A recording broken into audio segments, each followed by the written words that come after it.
తప్పకుండా అండి. మొన్ననే మన 9 మంది కళాకార కుటుంబాలకు తొలి దశ మలి దశ కళాకార కుటుంబాలకు వాళ్ళకి 1 కోటి చెక్ ఇవ్వడం జరిగింది.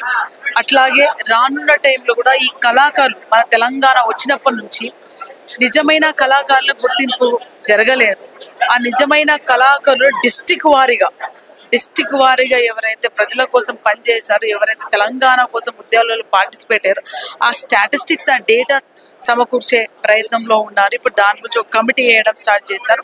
ఈ 1 వీక్లో మనం రచయితల కమిటీగా, అట్లా కళాకారుల కమిటీగా, ఫోక్ సాంగ్స్ కమిటీగా, అట్లా డిఫరెంట్ ఆర్ట్ ఫామ్స్లో ఉన్న కమిటీగా ఫామ్ చేసి వాళ్ళ సమస్యలు ఏంటి, వాళ్ళకు నిరుద్యోగం, ఎంతమంది నిరుద్యోగాలు ఉన్నారు, వాళ్ళు నిరుద్యోగం అంటే ఓన్లీ ప్రభుత్వంలోనే ఉద్యోగమా, లేకుంటే వాళ్ళని ఇంకా వేరే చోట్ల రీప్లేస్మెంట్ చేయవచ్చా, డిస్టిక్ వైజే వాళ్ళని అక్కడ ప్లేస్ చేయవచ్చు కదా అనే ఒక చిన్న డిస్కషన్ కూడా జరిగింది.